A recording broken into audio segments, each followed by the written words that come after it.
Bonjour à toutes et à tous. Alors aujourd'hui on se retrouve en vidéo pour une vidéo un petit peu particulière que j'avais très hâte de filmer.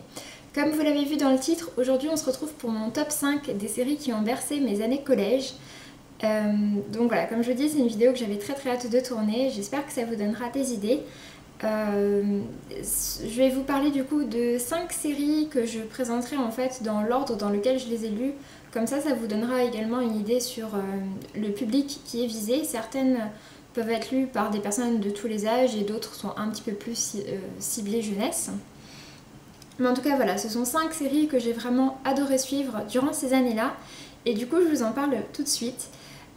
Juste avant de commencer, par contre, je voulais vous préciser que non, il n'y aura pas d'Harry Potter dans ce top, puisque j'ai découvert Harry Potter seulement en 2015.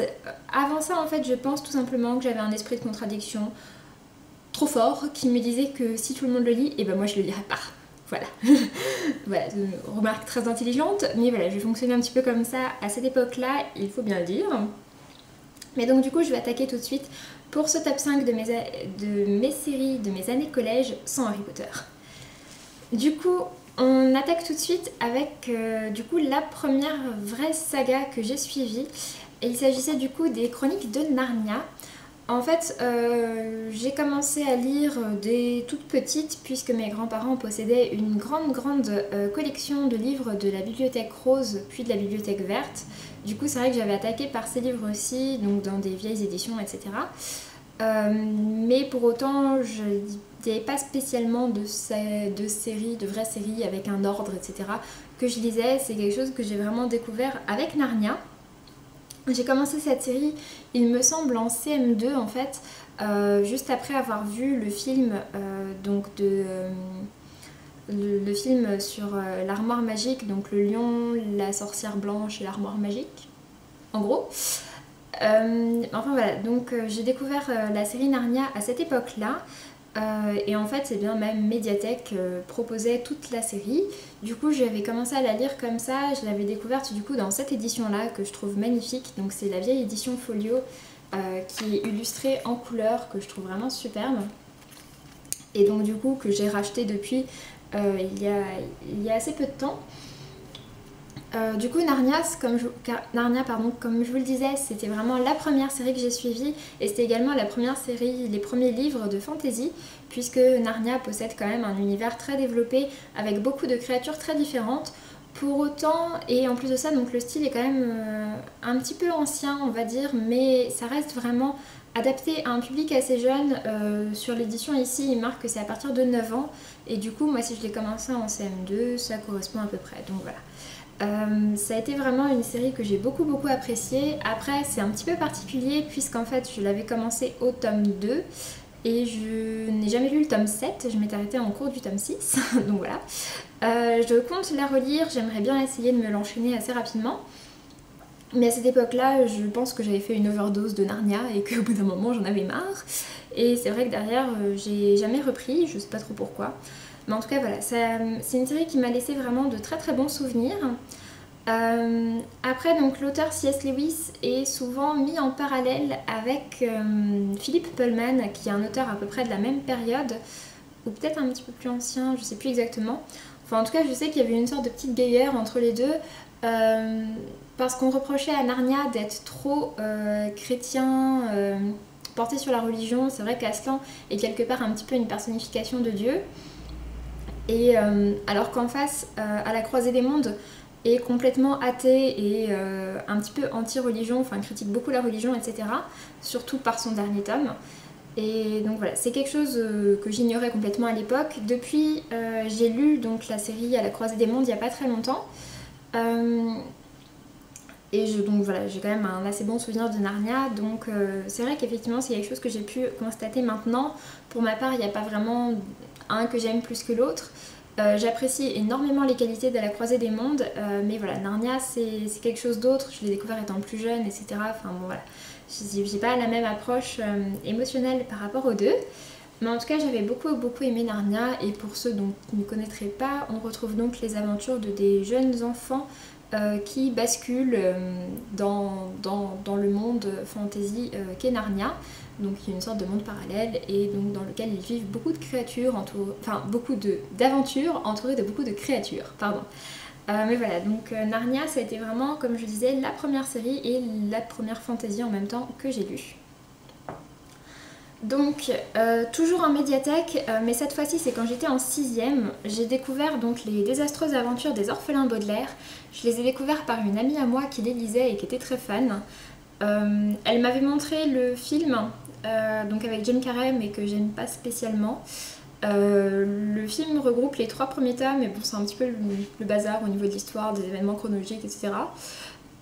Donc du coup, Les Orphelins Baudelaire, c'est une série en 13 tomes, donc écrite par Lemony Snicket. Donc pour le coup, celle-ci, je l'ai lue entièrement du début à la fin. Je me suis enchaînée tous les premiers tomes, on va dire jusqu'au 12. Je me les étais enchaînés sur peut-être un petit peu moins de 6 mois, donc quand même sur une période assez courte. Et puis derrière, en fait, j'avais fini toute la série peut-être un mois avant la sortie du 13e tome, donc la fin, c'est son nom, qui avait été présenté notamment, je me souviens, au Salon du Livre de Paris de cette année-là, je sais plus si c'était 2006, 2007, je me souviens plus vraiment, mais en tout cas quand j'étais en 6ème. Donc voilà, c'est vraiment la série que j'ai lue sur toute mon année de 6ème, genre je me la suis bien enfilée. Pour le coup, j'avais pas fait d'overdose des Orphelins Baudelaire. Et donc au niveau de l'histoire, cette fois-ci, donc on suit 3 jeunes enfants, je me souviens plus des prénoms, mais qui donc se retrouvent orphelins dans le tome 1 et qui derrière sont balancés à droite à gauche de tuteur en tuteur, qui sont tous plus catastrophiques les uns que les autres. Il leur arrive beaucoup de mésaventures, et ils ont donc leur oncle, donc le comte Olaf, qui essaye de mettre la main sur leur héritage. C'était des aventures que j'avais beaucoup aimées. Après, c'est vrai qu'avec le recul, je me dis que j'ai quand même dû passer à côté de pas mal d'éléments, d'intrigues secondaires, etc., que j'avais pas dû comprendre. Mon copain était aussi un très grand fan des Orphelins Baudelaire à la même époque. Il les a relus, lui, pour le coup, et il m'a dit qu'effectivement, il était passé à côté de pas mal de choses, mais que d'un autre côté, il avait aussi vu quand même les limites de la série, dans le sens où, voilà, ça reste une série jeunesse. Je me suis refait la collection entière en grand format parce que je les aime vraiment beaucoup, je les ai achetés d'occasion, je ne les ai pas payés très cher. Mais voilà, je voulais les revoir parce que c'est vrai que je les aime beaucoup, même en tant qu'objet livre. Et puis je pense les relire comme Narnia, j'aimerais bien les relire. Et voilà, c'était vraiment une série que j'avais beaucoup aimée. Pour le coup, c'était la première aussi grande série que j'ai lue sur autant de tomes et tout ça. Et d'ailleurs, même maintenant, je suis pas sûre que j'ai lu beaucoup de séries de 13 tomes ou plus. De tête comme ça, j'en ai aucune qui me vient. Je pense vraiment que c'est Les Orphelins Baudelaire, que ça reste la série dont j'ai lu le plus de tomes, et surtout sur une période aussi courte, vu que je me les étais vraiment enfilés tous à la suite. Le 3e livre dont je vais vous parler, pour le coup, je ne l'ai plus en ma possession et je ne les ai pas encore racheté. Il s'agit de la série Les Gardiens de Gaol de Catherine Lasky. Pour le coup, c'est une série qui est beaucoup moins connue que les 2 précédentes. D'ailleurs, les 2 qui suivent sont peut-être aussi un petit peu moins connues que les 2 précédentes, qui sont vraiment, voilà, des bases des séries jeunesse, on va dire. Donc dans Les Gardiens de Gaol, c'était une série que j'avais beaucoup appréciée, que j'ai dû découvrir peut-être en 5ème. 6ème, 5ème, 4ème, enfin je les ai lus autour de ces années-là. Donc c'est une série en 15 tomes, pour ma part je n'étais allée que jusqu'au tome 8 il me semble, mais après il y a pas mal de moments dans la série qui proposent des fins en soi, donc bon voilà, on n'est pas forcément obligé d'aller jusqu'au bout. Donc c'est une série dans laquelle on suit 4 jeunes chouettes et hiboux, puisqu'en fait quasiment tous les personnages de cette série sont des chouettes ou des hiboux. Et donc on va suivre ces 4 jeunes qui sont orphelins et qui donc ont été récupérés dans un couvent. C'est un couvent qui ne leur veut pas spécialement du bien, qui est beaucoup dans l'endoctrinement. Et ces 4 jeunes rêvent de rejoindre les gardiens de Gaol, qui sont donc les gardiens, les chevaliers qui font régner la paix sur ce monde. Donc voilà, ils nourrissent vraiment un très grand rêve d'aller les retrouver. C'est ce qui va arriver après dans les tomes suivants. Ils vont intégrer donc les gardiens de Gaol. Sauf qu'en phase 2, il y a donc les ennemis jurés des gardiens de Gaol. Ce sont donc les Sangs Purs. C'est une organisation assez récente, il me semble, au début des livres, qui est dirigée par donc des effraies des clochers, donc des chouettes, qui ont décidé que les effraies des clochers étaient vraiment la race supérieure, que les autres races de chouettes étaient des sous-races, qu'il ne fallait pas qu'elles soient leurs amies, qu'elles ne pouvaient pas être aux commandes, etc. Donc voilà, ça rappelle quand même par beaucoup de points tout ce qui est nazisme, régime totalitaire, etc. Ce sont des parallèles qui ont été faits de manière volontaire par l'auteur, et je trouve que de ce côté-là c'était vraiment très intéressant, et moi ça m'avait vraiment... Je m'en étais vraiment rendu compte en le lisant en étant plus jeune, et c'était un aspect aussi qui me plaisait beaucoup dans cette série. Après, c'est une série également qui a eu une adaptation au cinéma.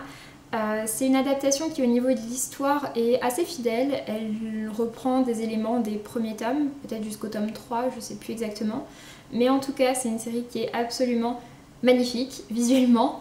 Un film, pardon, pas une série, enfin c'est un film qui est vraiment magnifique, magnifique. Les chouettes sont extrêmement bien faites, extrêmement bien animées, c'est de la folie, vraiment ils ont observé des vraies chouettes à mon avis pour pouvoir reconstituer ces personnages-là, parce que voilà, c'est vraiment un travail de dingue de ce côté-là. Au niveau visuel, c'est une adaptation vraiment magnifique qui pour moi rend vraiment très très bien hommage à la série de livres, donc Les Gardiens de Gaol. Je vous mettrai en barre d'informations la bande-annonce du film pour que vous alliez la voir, parce que vraiment c'est super beau. Mais voilà, donc c'est une série que j'aimais vraiment beaucoup, même si je ne l'ai pas finie. J'aimerais bien la finir un jour, peut-être la reprendre depuis le début, en tout cas j'aimerais bien la finir. C'était une série qui m'avait beaucoup plu et qui change un peu des autres séries qui sont vraiment très classiques et que tout le monde connaît, on va dire. Mais voilà, c'était une série que j'avais beaucoup aimée. Ensuite, du coup, je vais vous parler de 2 auteurs féminines, de 2 auteurs fantasy, celles qui m'ont vraiment fait apprécier la fantasy. Du coup, cette fois-ci, donc pour ces 2 auteurs, ce sont des auteurs que j'ai découvert un peu plus tard, autour de peut-être en 4ème, quelque chose comme ça, fin de 5ème, début de 4ème, 3ème, je sais plus exactement. Mais ce sont des auteurs que j'apprécie toujours beaucoup maintenant, dont je pourrais relire leurs livres maintenant, et voilà, qui sont pas spécialement... Enfin, qui sont pas uniquement destinés à un public jeunesse en tout cas, qui sont quand même sur un public assez large. Du coup, la première que j'ai découvert, il s'agissait donc de Mercedes Laquais. Mercedes Laquais, c'est une star de... c'est une star de mon collège, quoi. À ce stade-là, voilà. Donc Mercedes Laquais est une auteure donc, qui est toujours en vie, même si je ne crois pas qu'elle ait publié grand-chose ces dernières années. En tout cas, rien qui est sorti en français. Mais donc Mercedes Laquais, c'est une auteure américaine, elle a 65 ans je crois aujourd'hui. Et donc elle est connue pour son cycle de Valdemar. C'est un cycle absolument énorme. De ce qui est sorti en français, il comprend 6 trilogies et une duologie. Mais après, dedans, il y a peut-être encore une dizaine de livres qui n'ont jamais été traduits en français. Donc voilà, c'est un cycle absolument énorme qui se passe donc dans l'univers de fantasy de Valdemar, qui est un univers extrêmement bien développé, qui par certains aspects est assez classique, mais en même temps voilà, il y a quand même pas mal de créatures spéciales, c'est régi par des règles très spéciales, etc.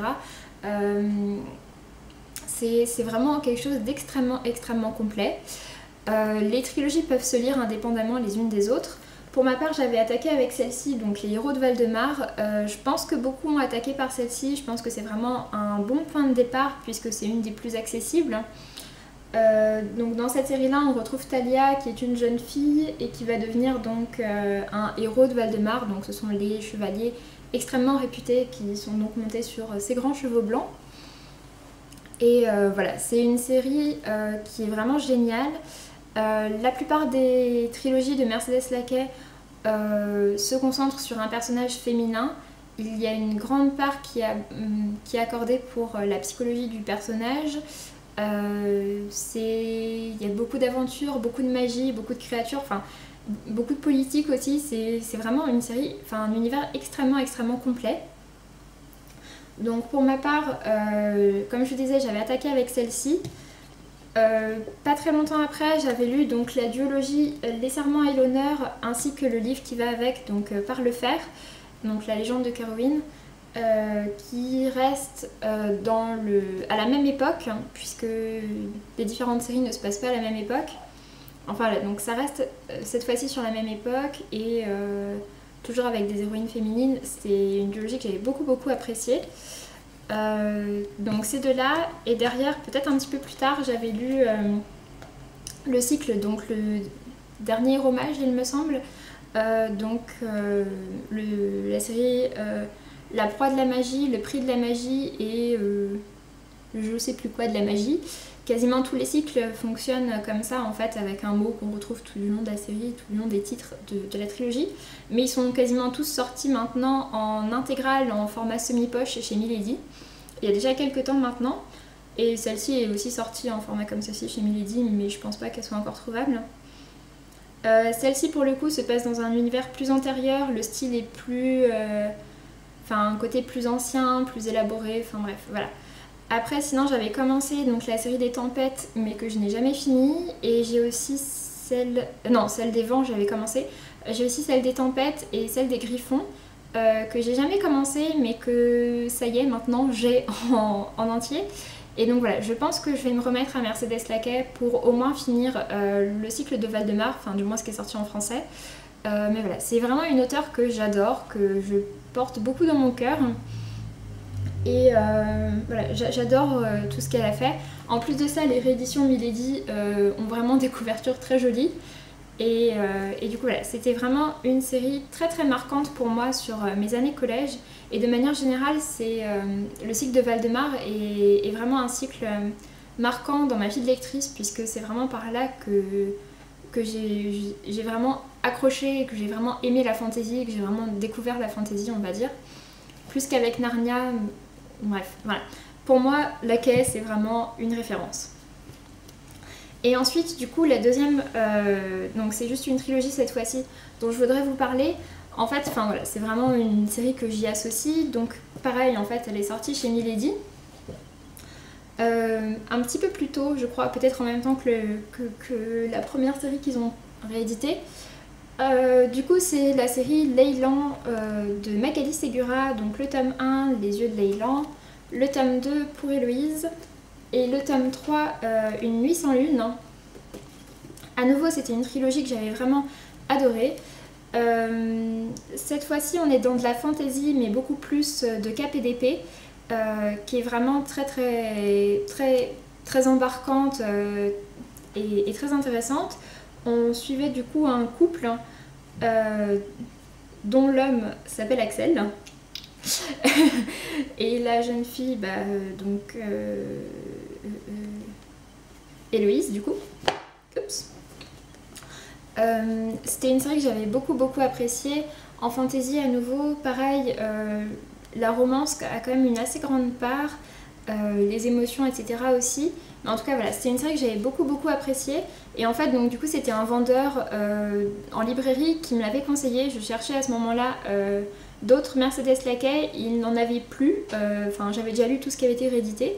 Et du coup, il m'avait redirigée vers cette série. Et vraiment, voilà, c'était un excellent conseil. J'avais vraiment beaucoup accroché sur la série Leyland. Et avec l'écriture de Magali Segura, qui elle pour le coup est française, contrairement à Mercedes Laquais, qui est américaine.